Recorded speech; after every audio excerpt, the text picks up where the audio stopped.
안녕하세요. 저는 이정이라고 합니다. 정말 어처구니 없던 제 이야기 좀 들어주세요. 구수한 된장찌개 냄새가 주방을 채우고 있던 저녁 시간이었습니다. 막 저녁상을 차리려던 참이었죠. 잠시 후 한 간호사가 저를 발견하고는 침대들이 늘어선 구석의 커튼 쪽을 가리켰어요. 김선영 환자분 저쪽에 계세요. 저는 마른 침을 삼키고 천천히 발걸음을 옮겼습니다. 제발, 제발, 아무 일만 없기 가슴속으로 수십 번을 되냐며 커튼을 젖혔습니다. 그리고 그 옆에서 교태를 부리는 낯선 여자의 목소리, 와이프, 병원에 처박혀 있는데 자고 가. 그 결정적인 대사가 흘러나오는 순간 선영이의 눈에서 투명한 눈물이 툭 하고 떨어졌습니다.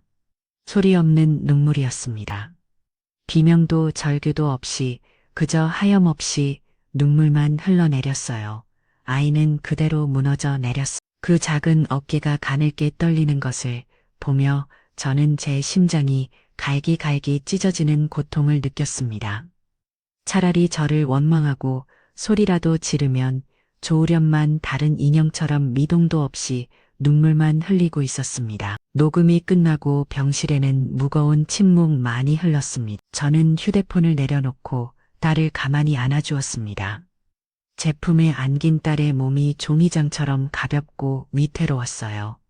한참을 그렇게 울던 선영이가 잦아드는 목소리로 입을 열었습니다. 엄마, 사실 그 한마디를 시작으로 그동안 딸이 가슴 속에 묻어두었던 의심의 조각들이 터져 나오기 시작했습니다. 사실 요즘 계속 늦었어. 매일 야근이라고 회식이라고 주말에도 거의 매번 출근했어. 처음에는 정말 바쁜가 보다 안쓰럽다고만 생각했는데 가끔 그 사람 옷에서 낯선 향수 냄새가 날 때가 있었어. 물어보면 회식 자리에서 옆자리 여직원한테 뱀 냄새라고, 자기는 모른다고 화를 냈어. 내가 예민한 거래. 내가 의부증 환자래. 딸은 울먹이며 말을 이어갔습니다. 어느 날은 카드 명세서를 봤는데 내가 모르는 레스토랑에서 꽤 큰 돈이 결제된 거야. 물어봤더니 회사 동료들이랑 같다고 법인카드로 긁어야 하는데 실수로 개인 카드를 썼다고 둘러댔어. 이상했지만 믿고 싶었어. 엄마, 아니 믿어야만 했어. 내가 사랑해서 결혼한 사람이니까. 내가 선택한 사람이니까. 그걸 부정하면 내 인생이 너무 비참해지잖아.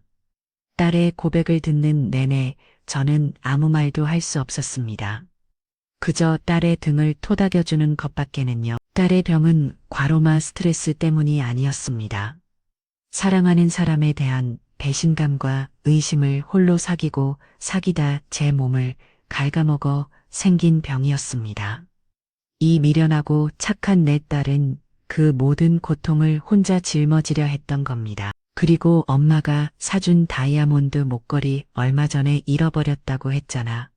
사실 없어진 게 아니야. 그 사람이 회사 동료 결혼식에 하고 가게 잠깐만 빌려달라고 했어. 제일 친한 동기 와이프한테 잘 보이고 싶다고 그래서 빌려줬는데 그 뒤로 돌려주지를 않아. 물어보면 자꾸 화제를 돌리고 설마 했는데 엄마 설마 그걸. 딸은 차마 말을 잇지 못하고 다시 오열했습니다. 저는 더 이상 들을 필요가 없었습니다. 모든 조각이 맞춰졌어요. 저는 품에서 휴지를 꺼내 딸의 눈물을 정성껏 닦아주었습니다. 그리고 딸의 두 눈을 똑바로 마주보며 제 인생에서 가장 단호하고 결연한 목소리로 말했습니다. 선영아, 이혼하자. 그 말에 딸의 눈이 커졌습니다. 그리고 그 순간 저는 숨을 멈춰야 했습니다. 창백하다 못해 새하얀 얼굴로 링거 바늘을 꽂은 채 누워있는 내 딸. 가늘게 내쉬는 숨소리마저 힘겨워 보였습니다. 이온 그 색을 짜가주는 무게는 결코 가볍지 않았습니다. 엄마, 더 이상 저런 인간을 위해 너의 눈물을 단 한 방울도 낭비하지 마. 더 이상 저런 쓰레기 같은 놈 때문에 너의 남은 인생을 단 하루도 아프게 둘 수 없어. 엄마가 전부 다 해결할게. 너는 아무 걱정하지 말고 그냥 이 지옥에서 나오기만 하면 돼. 엄마가 길을 만들어 줄게. 저는 딸의 두 손을 굳게 잡았습니다. 제 단호한 의지가 제 모든 사랑과 분노가 딸에게 전해지기를 바라면서요. 한참을 망설이던 선영이는 마침내 눈물을 그치고 저를 바라보았습니다. 그 눈에는 아직 슬픔과 두려움이 남아 있었지만 그 밑바닥에는 이전에는 볼 수 없었던 작지만 단단한 불꽃이 타오르고 있었습니다. 선영이는 아주 천천히 하지만 분명하게 고개를 끄덕였습니다. 딸의 고개를 끄덕이는 그 작은 움직임은 우리 모녀의 삶에 새로운 계절이 시작되었음을 알리는 신호탄이었습니다. 슬픔과 두려움이 완전히 가시진 않았지만 딸의 눈빛 속에서 저는 보았습니다. 체념의 늪에서 빠져나와 제 손을 잡고 함께 걷기로 결심한 한 인간의 단단한 의지를요. 그날 밤 우리는 거의 뜬 눈으로 밤을 지새웠습니다. 저는 좁은 간이 침대에 몸을 뉘었고 선영이는 링거를 맞으며 얕은 잠에 들었다 깨기를 반복했어요. 저는 잠든 딸의 얼굴을 보며 수없이 다짐하고 또 다짐했습니다. 당신은 내 딸의 저 얼굴에 고통의 그늘이 지게 하지 않으리라. 저 아이의 남은 생은 내가 온몸을 던져서라도 지켜내리라. 다음 날 오전 의사 선생님의 회진이 있었습니다. 다행히 선영이의 상태는 많이 호전되어 하루 이틀 정도 더 경과를 지켜본 뒤 퇴원해도 좋다는 허락이 떨어졌어요. 그 말을 듣는 순간 우리 모녀는 약속이라도 한 듯 서로를 보며 희미하게 미소를 지었습니다. 이 지급지급한 병실을 나간다는 것은 단순히 공간의 이동만을 의미하는 것이 아니었습니다. 그것은 우리가 지난날의 잔재를 털어내고 새로운 싸움을 준비하기 위한 전 초기지로 나아간다는 뜻이었죠. 평화는 길지 않았습니다. 점심시간이 조금 지났을 무렵 비었을까요? 병실 문이 예고 없이 벌컥 열리더니 그 추악한 얼굴이 모습을 드러내댔습니다. 사위 박정석이었습니다. 그의 손에는 포장지가 요란한 과일 바구니가 들려 있었고 얼굴에는 마치 아무 일도 없었다는 듯 혹은 모든 것을 용서하겠다는 듯 인자하기까지 한 미소가 걸려 있었어요. 어젯밤 다른 여자와 뒷굴며 내 딸을 모욕하던 그와 동일 인물이라는 것이 믿기지 않을 정도의 완벽한 위선이었습니다. 장모님 계셨군요. 선영아, 몸은 좀 어때? 밤새 걱정돼서 한숨도 못 잤다. 그의 목소리를 듣는 순간 선영이의 몸이 굳어지는 것이 느껴졌습니다. 저는 자리에서 일어나 그와 딸의 사이를 가로막고 섰습니다. 제 행동에 그의 미간이 미세하게 찌질해졌지만 그는 이내에 능숙하게 표정을 관리하며 말을 이었어요. 장모님, 어제는 제가 너무 경황이 없어서 실수했습니다. 장모님께서 갑자기 나타나셔서 저도 모르게 당황했던 것 같습니다. 너블로이 이해해 주십시오. 그는 저에게 고개를 숙여 보이기까지 했습니다. 하지만 그 사과에는 단 한 톨의 진심도 담겨 있지 않았어요. 그리고 그 옆에는 너무나도 멀끔하고 흠잡을 데 없는 모습의 사위 박정석이 팔짱을 긴 채에 미더도 없이 서 있었습니다. 제 딸은 금방이라도 숨이 넘어갈 듯 고통스러워하는데 그의 시선은 아내가 아닌 자신의 스마트폰 화면에 고정되어 있었죠. 그 모습이 어찌나 비현실적이던지 마치 다른 세상 사람처럼 느껴졌어요. 장모님 오셨어요. 내가 갑자기 나타나서 내가 실수한 것이라는 교묘하게 책임을 전가하는 뉘앙스가 담겨 있었죠. 저는 차가운 목소리로 대꾸했습니다. 실수, 자네가 어젯밤 내 딸의 집에서 벌인 짓이 고작 실수라는 말로 덮어질 일이라고 생각하는가? 장모님, 그건 정말 오해입니다. 제가 어제 다 설명드리지 않았습니까? 퇴사 후배가 선영이 걱정된다고 찾아온 걸 제가 잠깐 위로해 주다가 분위기가 조금 이상하게 흐른 것뿐입니다. 남자들 사회생활하다 보면 그럴 수도 있는 일 아닙니까? 장모님께서 조금만 넓은 아량으로 저는 기가 막혀서 헛웃음을 터뜨렸습니다. 내 딸이 고통 속에서 병상에 누워있는 동안 다른 여자와 침실로 향하던 것이 자네가 말하는 사회생활인가? 내 딸의 고통을 안주삼아 미래를 즐기는 것이 남자의 아량으로 이해해야 할 일이라는 건. 제 서슬 펄언 추궁에 그의 얼굴에서 거진 미소가 사라졌습니다. 그는 저를 지나쳐 침대에 누워있는 선영이에게 다가가려 했어요. 선영아, 우리 얘기 좀 하자. 왜 엄마 뒤에 숨어 있어? 이건 우리 부부의 문제야. 그가 딸의 이름을 부르며 손을 뻗는 순간 저는 그의 팔을 강하게 쳐냈습니다. 시작하는 소리가 병실 안에 울려 퍼졌고 그의 눈이 당혹감으로 물들었습니다. 그 더러운 손 내 딸에게 갖다 대지 마. 장모님, 지금 뭐 하시는 겁니까? 그가 마침내 본색을 드러내며 소리쳤습니다. 과일 바구니를 바닥에 아무렇게나 내려놓는 그의 행동은 거칠고 난폭했어요. 그는 더 이상 제게 존대를 쓰지 않았습니다. 당신이 뭔데 우리 부부 사이에 끼어들어서 이 난리를 만드는 거야. 안 그래도 선영이가 아파서 나도 힘들어 죽겠는데 장모님까지 왜 사람을 못 살게 굴어. 그의 적반 화장에 선영이가 상처받은 얼굴로 입을 열었습니다. 그만해. 당신이 어떻게 나한테 이럴 수 있어. 딸의 목소리는 작고 떨렸지만 그 안에는 분명한 원망이 담겨 있었습니다. 그러자 사위는 타깃을 딸에게로 돌렸습니다. 이제부터 그의 진짜 잔인한 공격이 시작될 것이라는 걸 저는 직감했습니다. 선영아, 너 정말 나한테 실망이다. 어떻게 엄마 말만 듣고 남편을 이렇게 죄인 취급할 수가 있어. 우리가 왜 이렇게까지 됐는지 정말 몰라. 그는 한숨을 푹 쉬며 마치 자비로운 현자가 어리석은 중생을 깨우치려는 듯한 말투로 말을 이어갔습니다. 너 결혼하고 나서 나한테 제대로 해준 게 뭐가 있어. 맨날 피곤하다, 아프다. 내가 손만 대려고 해도 정색하고 부부 사이에 중요한 의무도 제대로 안 했잖아. 내가 밖에서 힘들게 일하고 들어오면 따뜻한 밥 한 번 차려준 적이 있어.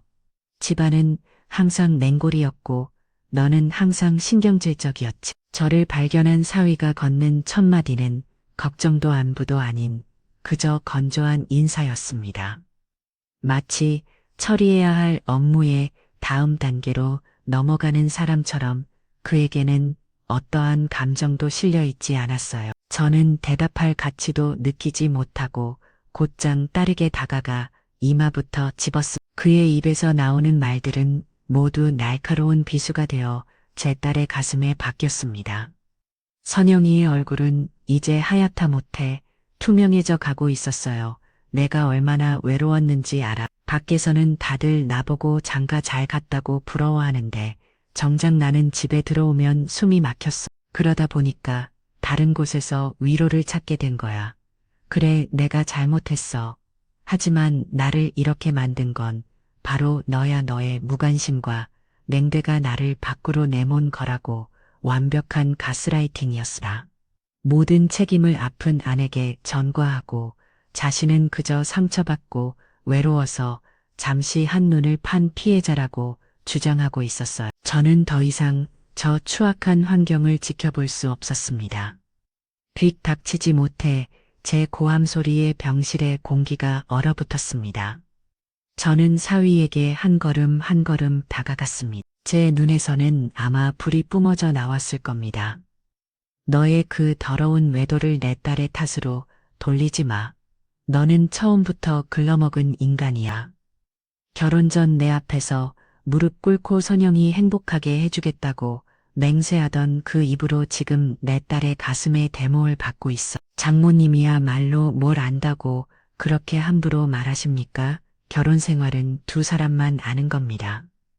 당신 딸이 어떤 여자인지 당신은 반도 모를걸. 그래, 나는 내 딸에 대해 반밖에 모를 수도 있겠지. 하지만 너라는 인간에 대해서는 똑똑히 알겠다. 너는 아내가 고통스러워할 때 다른 여자와 희희낙낙하며 아내를 조롱하고 그 모든 잘못을 아내 탓으로 돌리는 인간의 탈을 쓴 기생충만도 못한 놈이야. 저는 주머니에서 휴대폰을 꺼내 어젯밤의 녹음 파일을 그의 눈앞에 흔들어 보였어. 이 안에 너의 그 추악한 목소리가 전부 담겨 있다. 와이프는 병원에 처박혀 있다고 짓거리던 그 목소리. 이걸 듣고도 내가 외로워서 저지른 실수라는 말이 나올 녹음 파일을 본 그의 눈이 파를 떨렸습니다. 그가 잠시 당황하는 틈을 타 저는 그의 팔을 거칠게 움켜쥐었습니다. 보기보다 살이 없고 단단한 뼈대가 느껴졌어요. 나가 다시 한번 말하지만 여기서 당장 나가. 이거나 장모님 정말 이러실 겁니까? 나 이대로 못 나가. 그가 버티며 저항했지만 자식을 지키려는 어미의 힘은 상상을 초월하는 법입니다. 저는 거의 반쯤 끌고 가다시피 그를 병실 문 쪽으로 밀어붙였습니다. 그의 발버둥에 병실 안에 작은 집기들이 흔들렸지만 저는 아랑곳하지 않았어요. 2번 다시 내 딸 앞에 나타나지만 앞으로 우리는 변호사를 통해서만 이야기할 거다. 너의 그 더러운 혀로 내 딸의 이름을 다시는 올리지 마. 손바닥으로 전해져 오는 뜨거운 열기에 가슴이 타들어가는 것 같았어요. 선영이 괜찮은 건가? 의사 선생님은 뭘 하셔?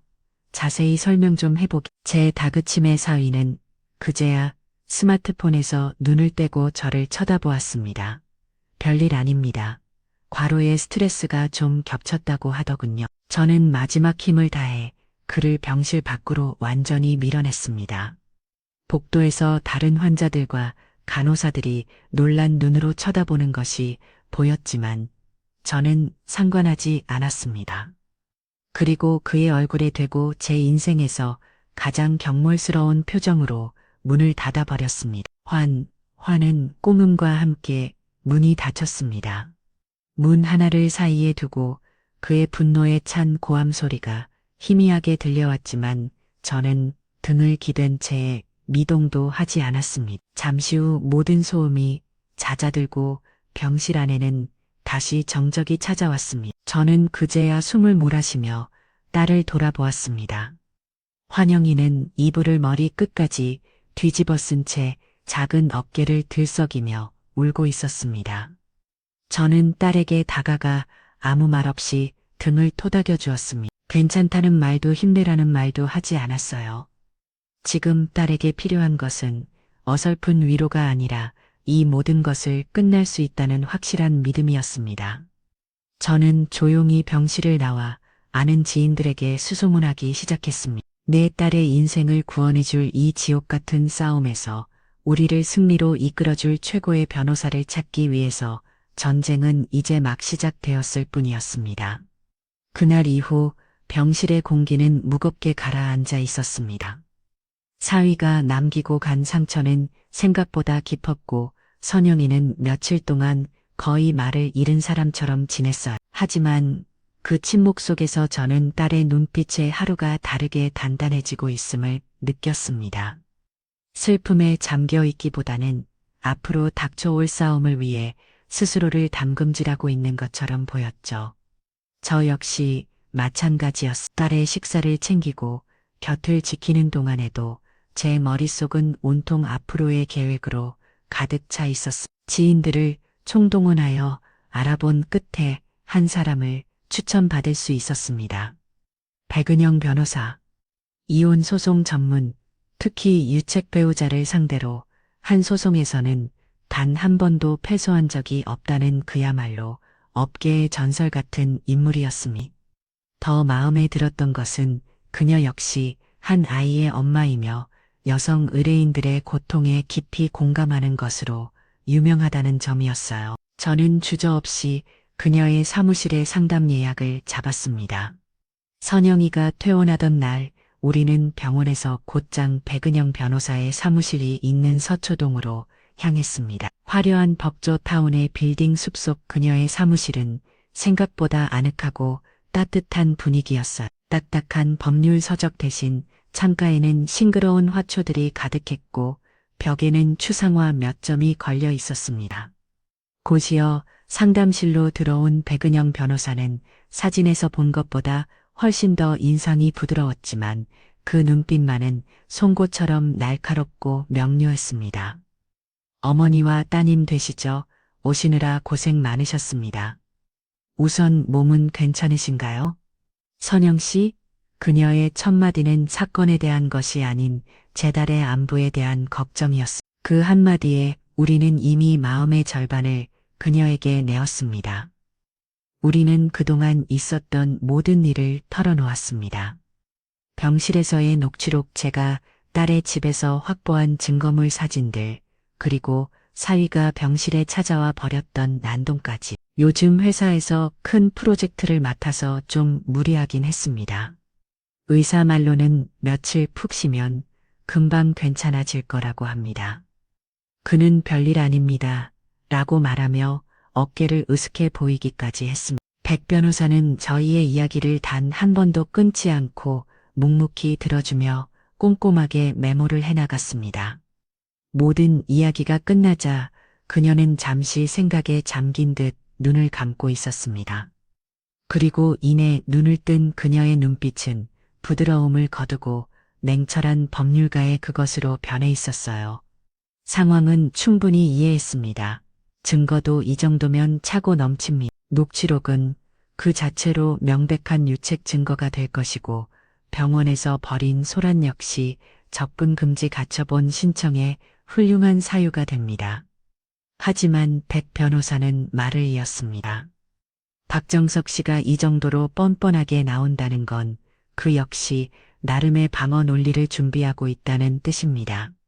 아마 아내의 유책을 걸고 넘어지며 쌍방 과실을 주장하거나 재산을 미리 빼돌릴 가능성이 매우 높습니다. 우리는 그보다 한 발 앞서 움직여야 합니다.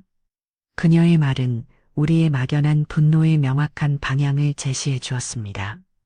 가장 먼저 박정석 씨 명의의 모든 부동산과 예금에 대한 가압류 및 가처분 신청을 바로 진행하겠습니다. 재산을 섣불리 움직이지 못하게 묶어두는 겁니다.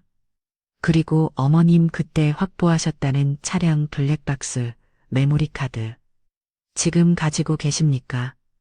저는 가방 깊숙한 곳에 보관해 두었던 작은 메모리 카드를 꺼내 그녀에게 건넸습니다. 백 변호사는 그것을 받아들고는 노트북에 연결했어요. 우리 세 사람은 숨을 죽인 채 노트북 화면을 들여다보았습니다.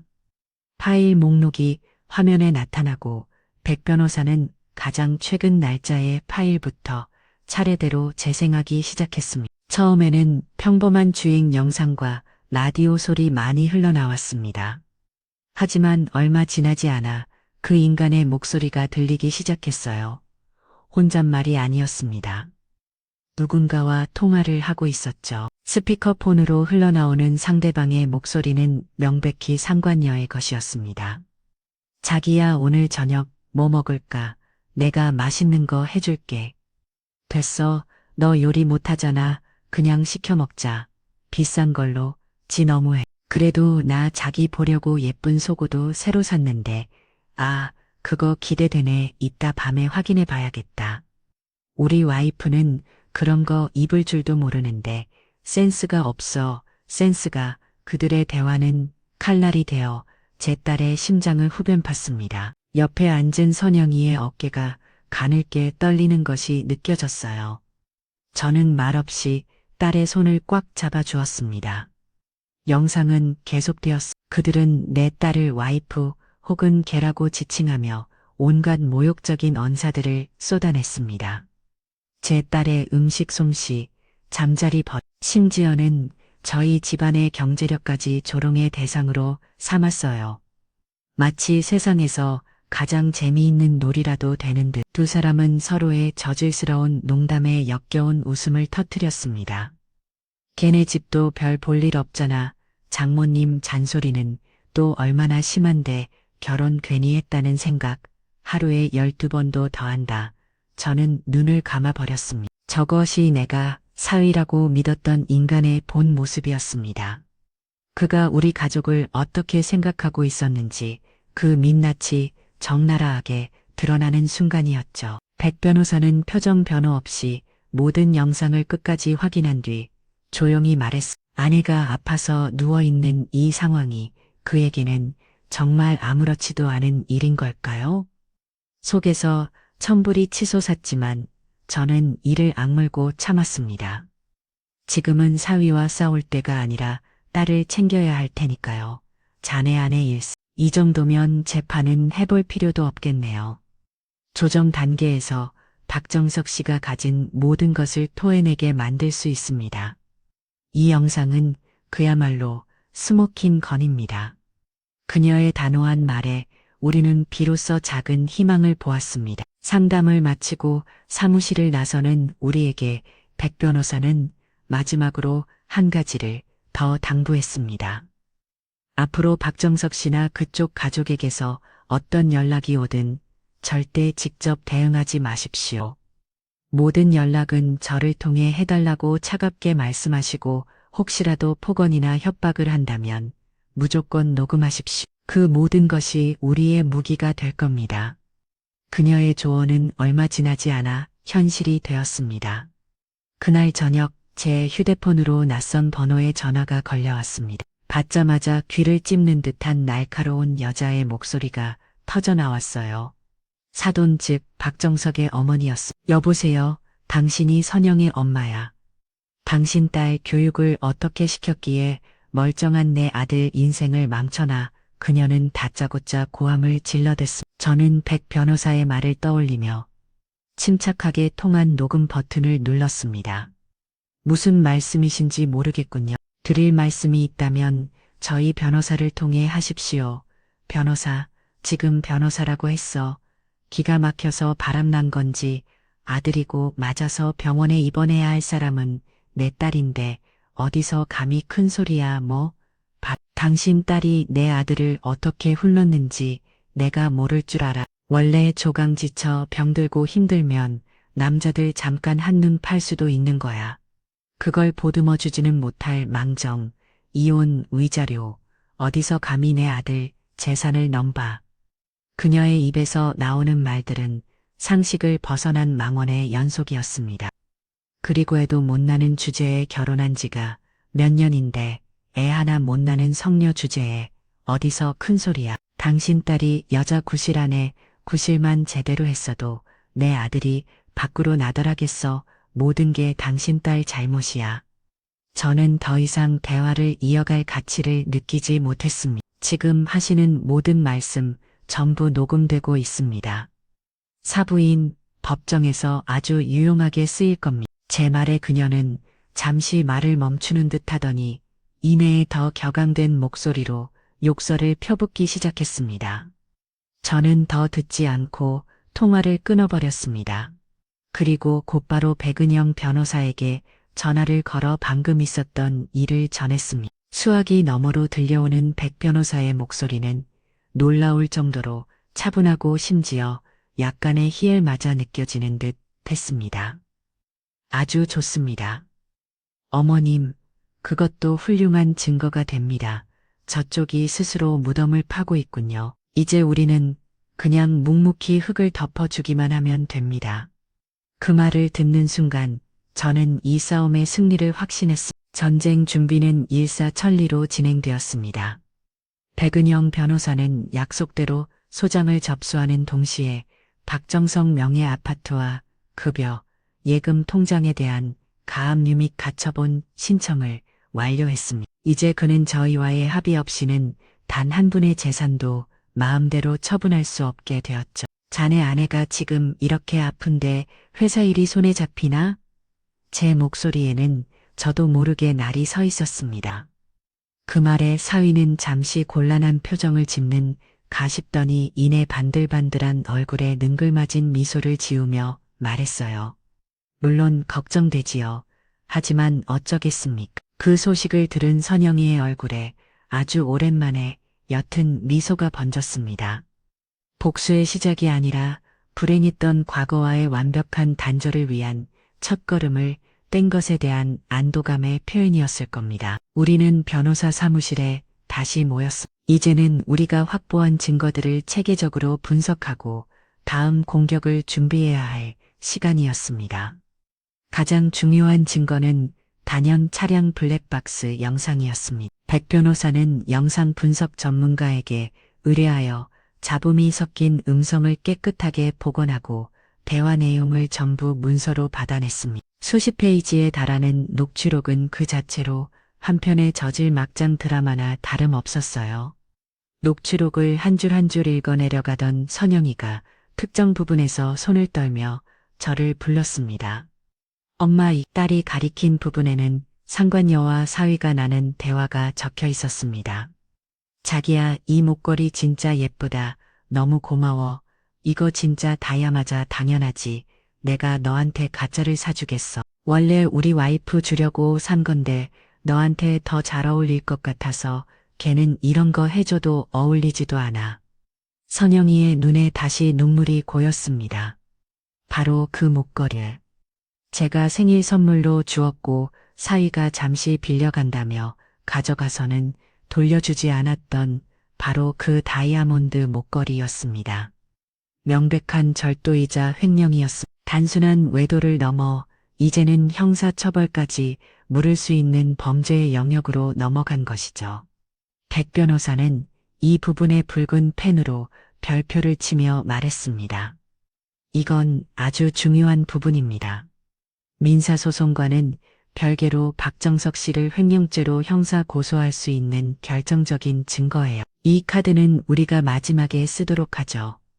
상대방을 완벽하게 압박할 수 있는 히든 카드로요. 다음 과제는 상관녀의 신상을 특정하는 것이었습니다. 녹취록에서 그녀는 자신의 회사 직급과 이름을 몇 번 언급했습니다.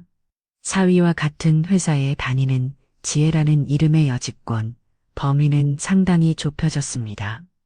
어머님, 혹시 박정석 씨 개인 컴퓨터나 SNS 계정에 접근하실 수 있으신가요? 백 변호사의 무릎에 저는 고개를 저었습니다.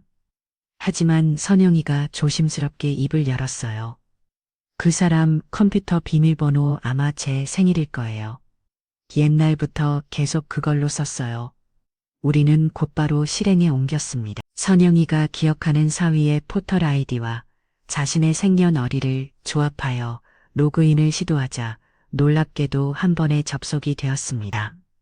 그는 헤어나올 수 없는 분노에 늦게 빠져 있으면서도 가장 기본적인 보안조차 해놓지 않은 어리석은 인간이었던 겁니다. 그의 이메일과 클라우드 저장 공간은 그야말로 판도라의 상자였습니다. 상관녀와 주고받은 메일, 함께 찍은 사진들이 고스란히 저장되어 있었어요. 사진 속에서 지혜라는 이름표를 단 여자는 회사 워크숍이나 회식 자리에서 항상 사위의 옆에 붙어 있었습니다. 그리고 그 사진들 속에서 그녀는 제 딸의 다이아몬드 목걸이를 버젓이 목에 걸고 환하게 웃고 있었습니다. 제가 책임지고 있는 프로젝트라 자리를 비울 수가 없습니다. 마침 장모님이 오셨으니 저는 마음이 한결 놓입니다. 장모님만큼 선영이를 잘 돌봐주실 분이 어디 있겠어요. 그녀의 실명과 얼굴을 확보한 우리는 곧바로 SNS 검색에 들어갔습니다.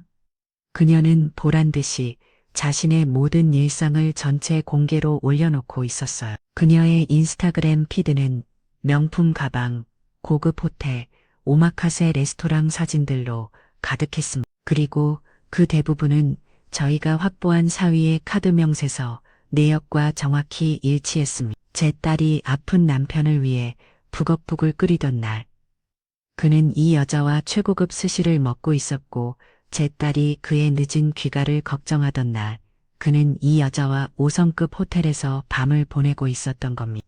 가장 가증스러운 것은 그녀가 올린 사진들 속에 교묘하게 사위의 흔적을 남겨놓았다는 점이었습니다. 식탁 맞은편에 보이는 사위의 시계 호텔 거울에 비친 그의 실루엣, 그리고 세상에서 제일 자상한 내 편 고마워요. 같은 문구들, 이것은 단순한 과시가 아니었습니다. 본처인 제 딸을 향한 명백한 조롱이자 도발이었어요. 선영이는 주먹을 준 채에 아무 말 없이 그 사진들을 스크롤 해내려갔습니다. 눈물은 더 이상 흐르지 않았어요. 그 자리에는 차가운 격렬과 분노만이 남아 있었습니다. 변호사님, 한참 동안 침묵하던 선영이가 입을 열었습니다. 저 여자도 용서하고 싶지 않아요. 제 남편과 똑같은 대가를 치르게 하고 싶어요. 그 말을 기다렸다는 듯 백 변호사가 미소를 지으며 말했습니다. 당연합니다. 이혼 소송의 유책 배우자와 부정행위를 한 상관자는 공동 불법 행위자로 연대하여 손해배상 책임을 집니다. 우리는 박정석 씨를 상대로 한 이혼 및 위자료 청구 소송과 동시에 저 여자를 상대로 상관자 손해배상 청구 소송을 진행할 겁니다. 두 사람 모두에게 법의 심판을 받게 하는 거죠. 백 변호사는 즉시 소송 준비에 들어갔습니다. 그리고 소장을 법원에 접수하기 전 반드시 거쳐야 할 절차가 있다고 설명했어요. 바로 내용 증명이었습니다. 내용 증명이라는 법적인 혈력은 없지만 내가 당신의 불법 행위를 알고 있으며 이에 대한 법적 조치를 취할 것이라는 사실을 공식적으로 통보하는 우편물입니다. 소송에 들어가기 전 상대방에게 마지막으로 합의의 기회를 주는 동시에 심리적으로 강력하게 압박하는 수단이죠. 우리는 이 내용 증명을 저 여자의 집 주소는 물론 회사 주소로도 발송할 겁니다. 회사로 내용 증명을 보낸다는 말에 저는 잠시 망설였습니다. 너무 가혹한 처사가 아닐까 하는 생각도 들었죠. 하지만 백 변호사는 단호했습니다. 어머님 동정심은 금물입니다. 저 여자는 단순한 실수를 한 게 아닙니다. 유부남인 것을 명백히 알면서도 가정을 파탄내는데 적극적으로 동참했고 심지어 조강지체를 조롱하며 기만했습니다. 회사에 알려져 징계를 받고 불명예를 안게 되는 것도 한 본인의 행동에 대한 당연한 책임입니다. 그녀의 말에 저 역시 마음을 굳혔습니다. 그녀의 말대로 이것은 자비가 필요한 상황이 아니었습니다. 정의가 필요한 상황이었죠. 다음 날 백은영 변호사 사무실 명의로 작성된 내용 증명 2통의 발송 준비를 마쳤습니다. 한 통은 상관녀의 집으로, 다른 한 통은 그녀가 다니는 대기업의 법무팀으로 향할 것이었습니다. 그는 말을 마치며 보란듯이 고급스러운 손목시계를 확인했습니다. 그 태연하고 뻔뻔한 태도에 할 말을 잃었어요. 제가 무슨 말을 더하기도 전에 사위는 제게 가볍게 목례를 하고 몸을 돌렸습니다. 그럼 선영이 잘 부탁드립니다. 장문, 그 안에는 그녀의 부정행위에 대한 구체적인 사실 적시와 함께 이로 인해 재달이 받은 정신적 고통에 대한 손해배상을 청구하며 지정된 기일 내에 합의 의사를 밝히지 않을 경우 모든 증거를 첨부하여 민사소송을 제기하겠다는 서슬퍼런 경고가 담겨 있었습니다. 백 변호사의 사무실을 나서 저는 서울의 제빗대들을 올려다보았습니다. 곧 비가 쏟아질 듯 먹구름이 낮게 깔려 있었어요. 하지만 제 마음은 이상할 정도로 고요했습니다. 폭풍 전야의 고요함. 이제 주사위는 던져졌고 우리는 더 이상 물러설 곳이 없었습니다. 저 추악한 두 남녀의 세계에 이제 곧 우리가 예고한 폭풍이 몰아치 시작할 것이었습니다. 백은영 변호사는 저에게 기다리라고 말했습니다. 우리의 패는 이미 다 보여주었으니 이제 상대방이 어떤 패를 내밀며 발악하는지 차분히 지켜보기만 하면 된다는 것이었. 첫 번째 반응은 예상대로 사위 박정석에게서 왔습니다. 백 변호사로부터 한 통의 연락이 왔어요. 어머님, 좋은 소식입니다. 박정석 씨가 저희가 신청한 그 변 및 예금 가압류에 대해 이를 제기하며 집행정지를 신청했는데 법원에서 기각했습니다. 수화기 너머로 들려오는 백 변호사의 목소리는 경쾌하기까지 했습니다. 아마 오늘쯤 본인 통장에 전부 셔터 내린 걸 확인했을 겁니다. 신용카드도 정지됐을 거고요. 월급날이 며칠 남았는데 당장 쓸 수 있는 돈이 한 푼도 없는 상태가 된 거죠. 이제부터 본격적으로 패닉에 빠지기 시작할 겁니다. 그녀의 말은 정확했습니다. 그날 오후부터 제 딸 선영이의 휴대폰이 쉴 새 없이 울리기 시작했습니다. 발신인은 모두 그 사람으로 저장된 박정석이었습니다. 우리는 백 변호사의 조언에 따라 전화를 받지 않았습니다. 그러자 이번에는 문자 메시지가 폭포수처럼 쏟아져 들어오기 시작했어요. 처음에는 분노에 찬 협박이었습니다. 김선영, 너 지금 뭐 하는 짓이야? 내 통장 다 막아놓고 너 미쳤어. 당장 변호사 시켜서 이거 풀어. 내가 이대로 가만히 있을 것 같아. 너도 내가 한 지 세대에 똑똑히 대가를 치르게 될 거야. 두고 봐. 선영이는 말없이 그 문자들을 들여다보았어. 예전 같았으면 저런 협박에 겁을 먹고 불안에 떨어질 텐데 이제 제 딸은 더 이상 과거의 약한 선영이가 아니었습니다. 그저 차가운 눈으로 화면을 응시할 뿐 아무런 동요도 보이지 않았어요. 협박이 통하지 않자 그의 전략은 비굴한 애원으로 바뀌었습니다. 선영아, 제발, 내가 다 잘못했어. 내가 정말 죽을 죄를 지었. 제발, 한 번만 용서해주면 안 될까. 이렇게 내 돈 줄을 다 막아버리면 나보고 어떻게 살라는 거야. 우리 부모님은 무슨 주야. 내가 이렇게 비울게. 응, 우리 함께했던 시간들을 생각해줘. 너 아플 때 내가 옆에서 얼마나 걱정했는데 그때 생각해서라도 제발 소송만은 취하해주라. 내가 평생 너한테 속죄하면서 살. 그의 문자를 보고 있자니 헛웃음이 나왔습니다. 그가 걱정한 것은 아픈 아내가 아니라 병원비를 결제해야 할 자신의 카드값이었을 겁니다. 그의 속지에는 진심 어린 반성이 아니라 당장 동결된 자신의 재산을 풀기 위한 싸구려 연극에 불과했습니다. 그 평화로운 일상을 깬 것은 날카롭게 울리는 전화벨 소리였습니다. 액정에 떠오른 내 딸 선영이라는 5글자를 보고 반가운 마음에 웃으며 전화를 받았어요. 저녁은 먹었는지 주말에는 뭘 할 건지 그런 소소한 안부를 물을 생각이었죠. 저는 급한 회의가 있어서 이만 가보겠습니다. 그는 한 번도 단 한순간도 누워있는 제 딸을 돌아보지 않았습니다. 구두급 소리를 또 가버리며 응급실을 빠져나가는 그의 뒷모습을 보며 저는 차갑게 쉬어가는 분노를 느꼈습니다. 저건 사람의 탈을 쓴 짐승이야. 저런 인간을 내 딸의 백필이라고 평생의 짝이라고 믿었던 제 자신이 한없이 원망스러웠습니다. 사위가 사라지고 한참이 지나자 선영이가 끈타는 소리와 함께 희미하게 눈을 떴습니다. 저를 발견한 딸의 눈에 금세 눈물이 그런 맺혔어요. 엄마, 그래, 엄마, 여기 있어. 이제 괜찮아. 아무 걱정하지 마. 저는 딸의 손을 꼭 잡고 하염없이 쓸어주었습니다. 딸의 손은 뼈 마디가 만져질 정도로 앙상하고 얼음장처럼 차가웠어요. 한참을 그렇게 말없이 서로를 바라보는데 선영이가 갈라진 목소리로 힘겹게 입을 열었습니다. 엄마, 나 핸드폰 충전기 좀. 자꾸 꺼져서 답답해. 딸의 머리맡에 놓은 핸드폰은 이미 까맣게 화면이 꺼져 있었습니다. 세상과 연결될 유일한 창구가 막혀버린 것 같은 불안감이 들었겠죠. 그리고 세수라도 좀 하고 싶은데 세수라고 치약 수건 같은 거 혹시. 딸은 말을 끝 맺지 못하고 제 눈치를 그 모습에 또 다시 울컥하고 말았어요.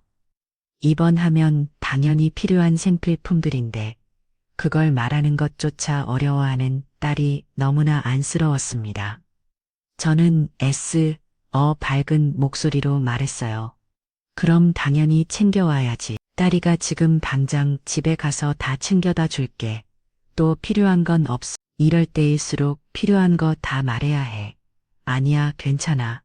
저 사람한테 전화하면 또 회사 일로 바쁘다고 할 텐데. 미안했어. 남편이라는 작자는 아내가 쓰러진 와중에도 회사 일을 핑계대며 자리를 떴는데 내 착해 빠진 딸은 그 와중에도 남편에게 미안한 마음을 가지고 있었던 겁니다. 저는 더 이상 참지 못하고 말했습니다. 너는 지금 너의 몸만 생각해. 그런 걸로 남편 눈치 보고 미안해할 필요 전혀 없어. 그 사람은 너의 남편이고 너를 돌볼 의무가 있는 사람이야. 알았지? 엄마가 후딱 가서 챙겨올 테니까 아무 생각 말고 한숨 푹 자고 있어. 저는 딸을 단단히 타일러 안심시키고 병실을 나왔습니다. 간호사에게 입원 수속 절차를 밟고 병실을 배정받은 뒤 저는 곧장 병원 밖으로 향했습니다. 딸에게는 짐을 챙기러 간다고 했지만 제 마음속에는 이미 다른 목적이 자리 잡고 있었어요. 대체 내 딸이 왜 저지경이 되도록 사회는 뭐라고 있었던 건지, 그들의 집에 직접 가보면 뭐라도 단서를 찾을 수 있지 않을까 하는 강한 예감이 들었습니다. 딸에게서 현관 비밀번호를 다시 한번 확인하고 저는 곧장 딸의 신혼집으로 향했습니다. 택시를 타고 가는 내내 아까 보았던 사위의 뻔뻔한 얼굴이 지워지지 않았어요. 내 딸의 고통에 전혀 공감하지 못하고 오직 자신의 스케줄과 편의만을 생각하던 그 이기적인 태도, 그 차가운 눈빛. 하지만 수화기 너머로 들려온 것은 제 딸의 청한 목소리가 아니었습니다. 한 번도 들어본 적 없는 낯선 남자의 다급한 목소리가 제 심장을 바닥으로 곤두박질 치게 만들었습니다. 김선영 씨 보호자분 되십니까? 심장이 내려앉는다는 게 어떤 느낌인지 그때 처음 알았습니다. 그 모든 것이 제 머릿속을 헤집어 놓았습니다. 어느새 택시는 익숙한 아파트 단지로 들어선고 있었습니다. 엘리베이터의 차가운 벽에 기댄 채 저는 심호흡을 했습니다. 지금부터 나는 그냥 엄마가 아닌 내 딸을 지키기 위해서라면 뭐든지 할 수 있는 전사다. 스스로를 다잡으며 마침내 딸의 집 현관문 앞에 섰습니다. 잠시 망설이다. 이내 마음을 다잡고 비밀번호를 눌렀습니다. 빕 차가운 전자음과 함께 문이 열리고 저는 안으로 들어섰습니다. 현관에 들어서는 순간 소름 끼치는 위화감이 저를 덮쳤습니다. 집은 먼지 하나 없이 깔끔했지만 그건 사람이 사는 집에 정돈된 느낌이 아니었습니다. 모든 물건이 칼로 잰 듯 제자리에 놓여 전시된 모델 하우스처럼 인위적이고 차가운 공기가 흘렀죠. 가족 사진 하나 없이 텅 빗빛 온기라고는 찾아볼 수 없는 대리석 바닥. 이곳이 정말 내 딸이 사는 집이 맞나 싶을 정도였어. 일단 급한 대로 딸이 부탁한 물건들부터 챙기기 시작했습니다.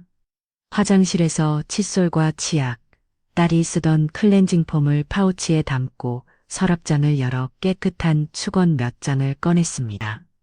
그리고 핸드폰 충전기를 찾으러 안방으로 들어갔습니다. 침대 옆 협탁 서랍을 열자 다행히 충전기가 바로 보이더군요.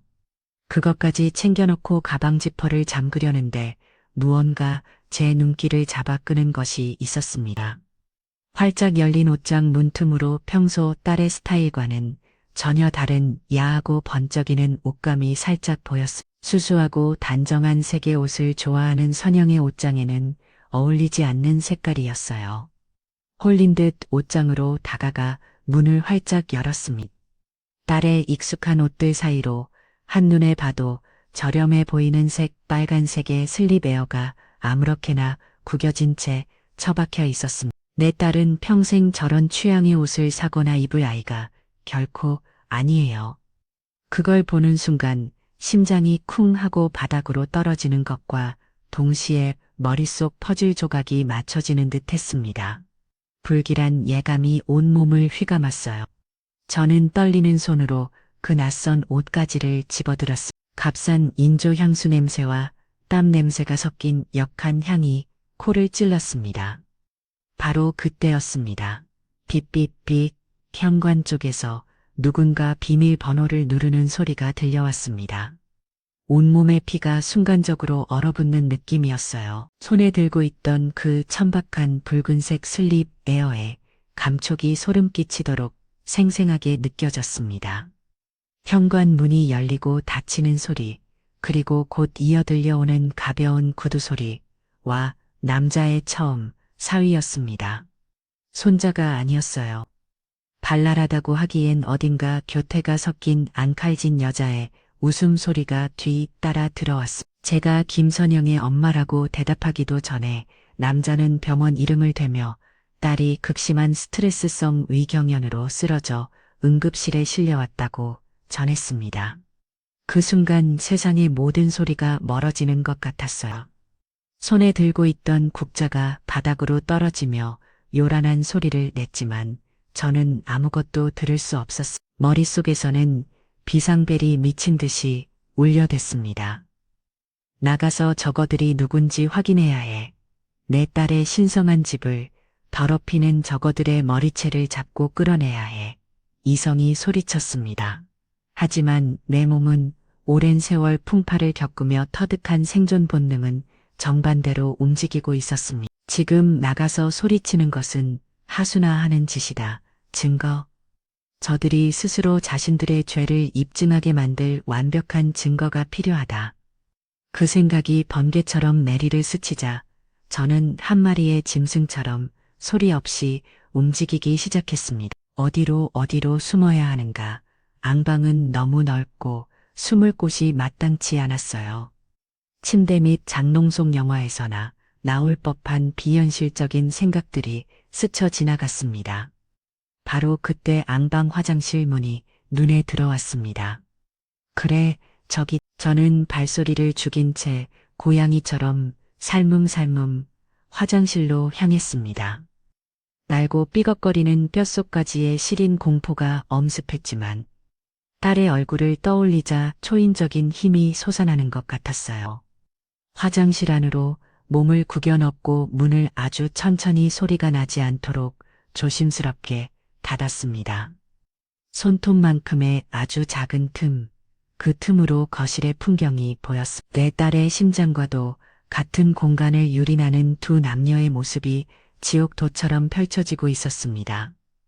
어머, 오빠 집 진짜 선영 씨는 좋겠네. 이런 데서 살고. 여자의 목소리는 꿀을 바른 듯 달콤했지만 그 안에는 노골적인 시기와 질투가 담겨 있었어요. 사위는 여자의 허리를 익숙하게 감싸 안으며 소파 쪽으로 이끌었습니다. 그의 얼굴에는 제가 지금껏 단 한 번도 본 적 없는 비열하고 만족스러운 미소가 걸려 있었죠. 병실에서 내 딸을 내려다보던 그 무심하고 차가운 표정과는 완전히 다른 얼굴이었습니다. 좋기는 뭐가 좋아. 대출금 갚느라 허리가 휘는데. 그래도 뭐 너랑 같이 있으니까 이제야 좀 사람 사는 집 같네. 사위가 짓거리는 소리에 허두 숨이 터져 나오려는 것을 간신히 참았습니다. 내 딸이 정성껏 고른 소파, 제 딸의 손길이 닿은 쿠션 위로 두 사람이 아무렇지 않게 몸을 던졌습니다. 여자는 사위의 넥타이를 장난스럽게 잡아당기며 그의 무릎 위로 올라 앉더군요. 저는 그 광경을 보며 손에 들고 있던 붉은 천쪽 아리를 악기처럼 옮겨주었습니다. 손톱이 손바닥을 파고드는 아픔도 느껴지지 않았어요. 그래도 선영 씨 갑자기 오면 어떻게 병원에 있다면서 걱정. 걔 오늘 절대. 모두와 의사가 스트레스 성이라고 며칠은 입원해 한대. 아마 지금쯤 우리 장모님이 옆에 딱 붙어서 수발 들고 있겠지. 사위는 장모님이라는 단어를 비웃음과 함께 뱉어냈습니다. 그 순간 제 머릿속에 무언가가 끊어지는 소리가 들렸어요. 단순한 분노가 아니었습니다. 그것은 내 인생과 내 딸의 인생을 통째로 부정당한 것 같은 깊은 모멸감이었습니다. 내가 지금 저들의 대화에 안주거리로 오르내리고 있구나. 가스불을 잠그는 것도 잊은 채 저는 지가 하나만 들고 집을 뛰쳐났습니다. 낡은 아파트의 계단을 두 칸씩 성큼성큼 내리는 동안 다리가 몇 번이나 풀릴 뻔했는지 몰라요. 겨우 아파트 단지를 빠져나와 큰 길에서 택시를 잡았습니다. 내 딸의 고통이 저들에게는 미래를 즐길 좋은 기회가 되었구나. 정신을 차려야 해. 이정희 정신 차려. 저는 스스로를 다그치며 주머니 속에서 스마트폰을 꺼냈습니다. 손이 어찌나 떨리는지 몇 번이나 바닥에 떨어뜨릴 뻔했어요. 화면 잠금을 풀고 녹음 앱을 찾아 누르는 그 짧은 순간이 마치 1년처럼 길게 느껴졌습니다. 제발 소리가 나지 않기를. 화면의 녹음 버튼을 누르자 붉은색 타이머가 조용히 흐르기 시작했습니다.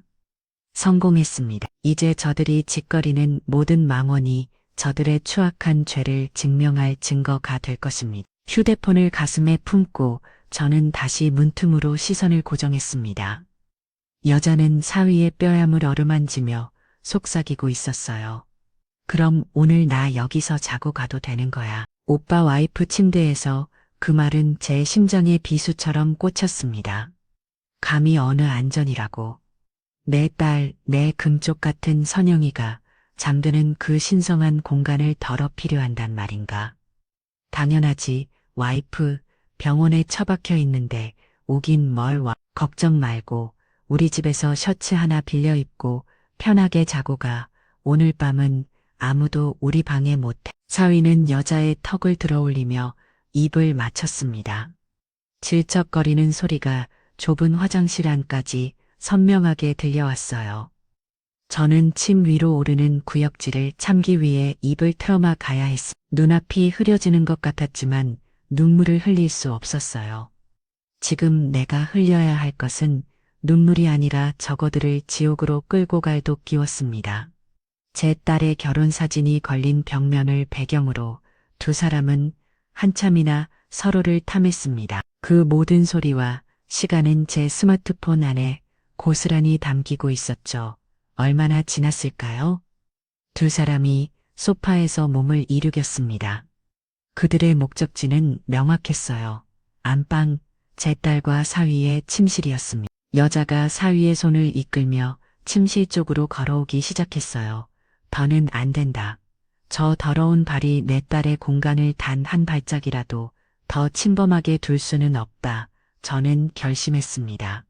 화장실 문을 조용히 열었습니다. 문고리를 잡은 손은 놀랍도록 차분했어요.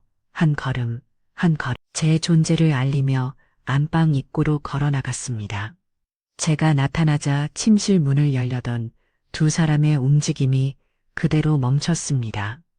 그들의 눈이 경악과 불신으로 크게 뜨이는 것을 저는 똑똑히 보았습니다. 특히 사위의 얼굴은 하얗게 질리다 못해 퍼렇이 변해가고 있었죠.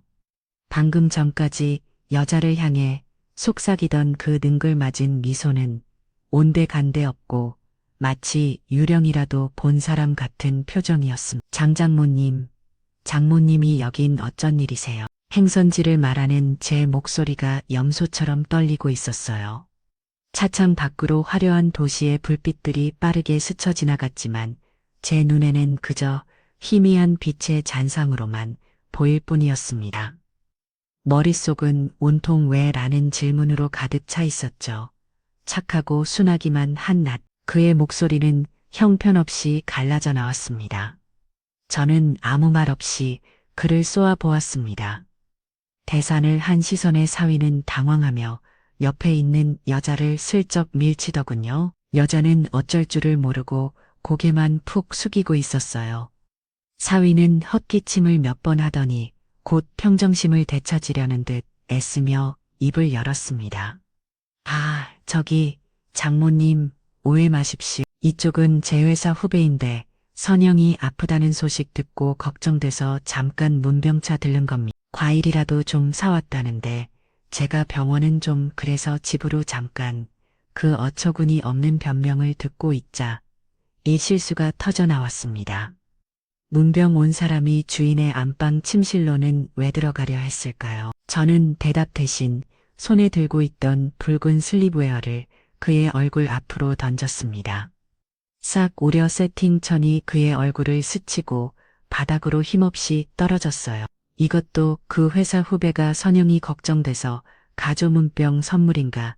제 차가운 물음의 사위의 얼굴이 다시 흑빛으로 변했습니다. 그는 아무런 대답도 하지 못하고 입만 벙긋거렸어요. 저는 더 이상 저 추악한 얼굴들을 보고 싶지 않았습니다. 저는 제 딸의 물건을 챙겨놓은 가방을 고쳐 메고 현관 쪽을 턱짓으로 가리키며 말했습니다. 제 목소리는 얼음처럼 차갑고 단단했습니다. 나가 한마디였습니다. 하지만 그 한마디에 실린 제 모든 분노와 경멸이 제대로 전달되었을 겁니다. 장모님, 그게 아니고 제 말 좀 들어보세요. 정말 오해입니다. 사위가 구차하게 매달리려 했지만 저는 한치의 흔들림도 없이 다시 한번 말했습니다. 내 딸 집에서 그 더러운 몸통이 들 가지고 당장 나가라고 했다. 제 단호한 기세에 눌린 것인지 사위는 마침내 입을 다물었습니다. 그는 바닥에 떨어진 붉은 천조가리를 허둥지둥 집어들고는 고개 숙인 여자의 팔을 거칠게 잡아 끌고 현관으로 향했습니다. 신발을 구겨 신는 두 사람의 뒷모습을 저는 지옥의 문지기처럼 서서 끝까지 지켜보았습니다. 현관문이 닫히고 집안에 완벽한 정적이 찾아오자 그제야 제 다리에 힘이 탁 풀리는 것을 느꼈습니다. 저는 비틀거리 거실 벽에 등을 기댔습니다. 심장은 여전히 미친 듯이 날뛰고 있었지만 머리는 놀라울 정도로 차갑게 쉬고 있었습니다. 눈물이 나올 법도 한데 이상하게 눈물 한 방울 나지 않았어요. 그 대신 제 마음속에서는 차가운 분노가 용암처럼 들끓어오르기 시작했습니다. 그 분노는 저를 약하게 만드는 뜨거운 분노가 아니었습니다. 오히려 저를 더 강하게, 더 단단하게, 더 냉철하게 만드는 차가운 분노였죠. 남들은 시집살이가 힘들다지만 사돈 떡은 멀리 살았고 간섭도 없는 편이었습니다. 번듯한 회사에 다니는 사위는 싹싹하고 사람 좋아 보였고요. 결혼식 날 제 손을 잡고 어머니 선영이 행복하게만 해줄게요. 저는 잠시 숨을 고른 뒤 주머니 속에서 휴대폰을 꺼내 녹음을 정지했습니다.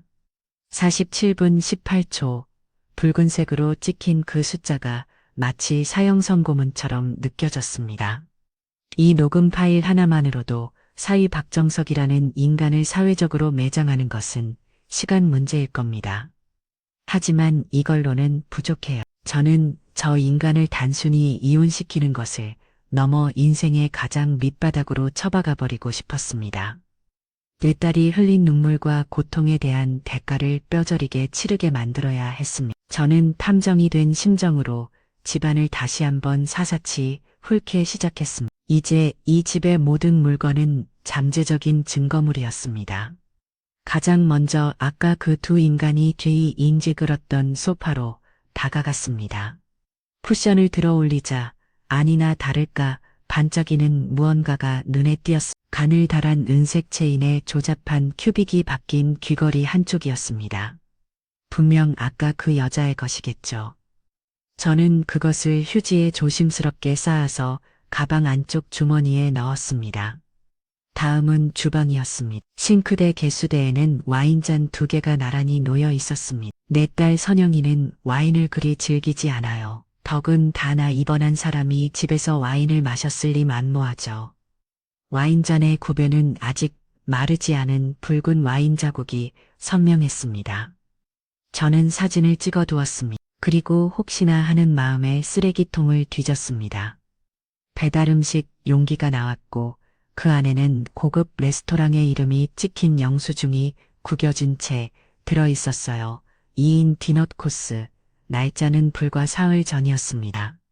그날은 선영이가 회사 일이 바쁘다며 밤늦게 들어온 사위를 위해 밤새 북엇국을 끓였다고 제게 말했던 날이었습니다. 부글부글 끓어오르는 속을 억지로 진정시키며 저는 영수증 또한 사진을 찍고 실물도 확보했습니다. 다시 안방으로 들어갔습니다. 바닥에 떨어진 붉은 슬리브웨어가 눈에 거슬렸지만 일단 무시하고 화장대를 살펴왔습니다. 제 딸이 쓰는 화장품들 사이로 낯선 브랜드의 남성용 향수가 덩그러니 놓여 있었습니다. 제가 결혼 기념일 선물로 사준 것과는 다른 제품이었어요. 아마 그 여자에게 잘 보이기 위해 새로 산 것이겠죠. 분노를 넘어 허탈한 웃음이 나왔습니다. 그 향수병 옆에는 열려있는 작은 액세서리함이 보였어요. 선영이가 아끼던 목걸이와 귀걸이들이 담겨있는 곳이었죠. 그런데 함이 한쪽 구석이 비어 있었습니다. 원래 그 자리에는 제가 선영이 생일 선물로 사준 다이아몬드 목걸이가 있어야 했습니다. 설마 하는 마음에 집안 구석구석을 찾아봤지만 목걸이는 보이지 않았습니다. 그 순간 제 머릿속에서 최악의 시나리오가 그려졌습니다. 걱정 마세요라며 환하게 웃던 사위의 얼굴이 떠올랐습니다. 그 약속을 철석같이 믿고 행여나 딸의 신혼생활에 방해될까 연락도 일부러 뜸하게 했는데 대체 그 사이에 무슨 일이 있었기에 전 뒤젊은 아이가 스트레스로 쓰러질 지경에 이른단 말입니까? 애쓰어 고개를 저으며 나쁜 상견들을 쫓아내려 했지만 불안감은 독보처럼 마음속에서 자라나고 있었어요. 저 인간이 내 딸의 목걸이를 훔쳐 저 여자에게 가져다 바친 것은 아닐까. 확신할 수는 없었지만 그 가능성만으로도 피가 거꾸로 솟는 것 같았습니다. 마지막으로 확인해야 할 것이 남았습니다. 바로 차량 블랙박스였죠. 요즘 세상의 차는 움직이는 증거에 보거나 다름없습니다. 저는 딸의 가방을 챙겨 들고 지하 주차장으로 내려갔습니다. 다행히 사위의 차는 지정된 주차구역에 그대로 서 있었습니다. 아직 이혼 소송이 시작된 것도 아니고 법적으로는 여전히 부부입니다. 제가 남편 차의 문을 여는 것은 아무런 문제가 되지 않아요. 저는 딸에게서 비상용으로 받아두었던 차키를 이용해 조수석 문을 열었습니다. 룸미러 뒤에 매달린 블랙박스의 전원 불빛이 깜빡이는 것을 확인하고 저는 조심스럽게 메모리 카드를 빼냈습니다. 부디 이 안에 저들의 추악한 행각이 고스란히 담겨 있게 이 작은 칩 하나가 저 인간의 숨통을 끊어놓을 결정적인 무기가 될 것이라는 예감이 들었습니다. 메모리 카드를 손에 꽉 쥔 채 저는 다시 집으로 올라왔습니다. 이제 이 지옥 같은 공간에서 나가야 할 시간이었습니다. 저는 마지막으로 딸이 부탁했던 물건들을 다시 한번 확인했습니다. 칫솔, 치약, 수건, 충전, 이것들은 이제 단순한 생필품이 아니었습니다. 이것은 제 딸이 저 더러운 집에서 탈출하여 새로운 삶을 시작하기 위한 일종의 생존 키트. 가방을 들고 현관으로 향하는 길에 거실 벽에 걸린 두 사람의 웨딩 사진이 눈에 들어왔습니다. 세상에서 가장 행복한 미소를 짓고 있는 내 딸 선영이, 그리고 그 옆에서 믿음직스러운 표정으로 딸의 어깨를 감싸고 있는 사위 박정서. 저는 그 사진을 향해 다가가 망설임 없이 액자를 벽에서 떼어냈습니다. 그리고는 액자를 뒤집어 바닥에 내려놓았어요. 내 딸의 아름다운 얼굴을 저 위선적인 인간과 나란히 걸어둘 수는 없었습니다. 모든 것을 마친 뒤 저는 현관문을 열고 밖으로 나섰습니다. 문을 닫기 전 마지막으로 집안을 한번 돌아보았어요. 차갑고 텅 빈 공간. 한때는 내 딸의 행복한 보금자리라고 믿었던 곳. 이제는 배신과 기만의 흔적만인 암은 폐허. 저는 미련 없이 문을 닫았습니다. 철컥하고 문이 잠기는 소리는 제 딸의 지난 결혼 생활에 대한 사망 선고와도 같았습니다. 이제 진짜 전쟁을 시작할 시간이었습니다. 병실로 돌아오는 택시 안에서 저는 창밖을 보며 수없이 많은 생각들을 했습니다. 병원에 도착하자마자 코를 찌르는 소독약 냄새가 저를 맞았습니다. 응급실은 그야말로 전쟁터였습니다. 여기저기서 터져나오는 신음소리, 다급하게 오가는 의료진의 발걸음, 쉴 새 없이 울리는 기계음까지. 정신없는 풍경 속에서 저는 목이 터져라 딸의 이름을 불렀습니다. 무릎 위에 놓인 가방이 철근만큼 무겁게 느껴졌어요. 그 안에는 딸을 위한 생필품뿐만 아니라 사위의 추악한 진실과 제 차가운 분노가 함께 담겨 있었습니다. 이 무거운 진실을 어떻게 내 딸에게 전해야 할까? 이제 가슴을 넘긴 어린 아이도 아니고 30을 바라보는 성인이지만 제 눈에는 아직도 물가에 내놓은 어린 아이 같은 딸입니다. 그 어린 마음에 어떻게 이토록 잔인한 칼을 꽂을 수 있을까요? 머릿속으로 수십 번이나 시뮬레이션을 돌려보았습니다. 선영아, 엄마가 할 말이 있는데 라고 차분하게 시작해야 할까? 아니면 모든 증거를 먼저 보여주고 담담하게 사실을 이야기해야 할까? 어떤 방법을 선택하든 제 딸이 받기들 상처의 깊이는 가늠조차 할 수 없었습니다. 하지만 선택의 여지는 없었어요. 골마 터지기 직전에 상처는 아프더라도 도려내야 만세살이 돋는 법입니다. 저는 이 악역을 기꺼이 맡기로 결심했습니다. 제 딸의 남은 인생을 위해서라면 악마라도 될 수 있었습니다. 병실 문을 열고 들어선자 잠들어 있을 거라 생각했던 선영이가 저를 보고 희미하게 미소를 지었습니다. 엄마, 왜 이렇게 늦었어? 모는 길에 차 막혔어? 아니, 그냥 물건 찾느라 조금, 몸은 좀 어때? 아까보다 저는 애서 태어난 척하며 가방을 내려놓고 딸의 이마를 짚었습니다. 여름 아까보다 조금 내린 것 같았어요. 저는 가방에서 주섬주섬 물건들을 꺼내기 시작했습니다. 충전기를 연결해주고 물수건에 따뜻한 물을 적셔 딸의 얼굴과 손을 정성껏 닦아주었습니다. 평소처럼 아무 일도 없었던 것처럼 행동하려 애썼지만 제 손 끝에 미세한 떨림까지 숨길 수는 없었나 봅니다. 엄마, 선영이가 제 손을 잡으며 불렀습니다. 무슨 일 있어? 아까부터 엄마 얼굴이 너무 안 좋아. 혹시 나 많이 아픈 거야? 의사가 뭐라고 했어?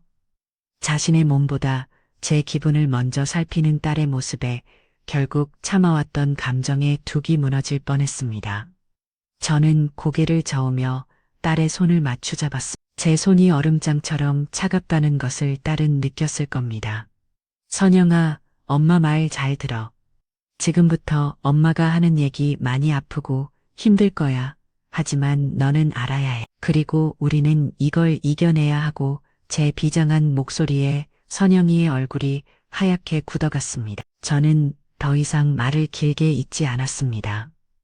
100마디 말보다 하나의 진실이 더 필요한 순간이었죠.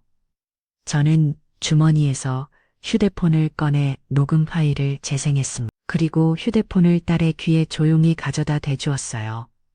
처음에는 의아한 표정으로 소리를 듣던 선영의 얼굴이 시간이 흐를수록 점차 창백하게 변해갔습니다. 수화기 너머로 들려오는 남편의 익숙한 목소리.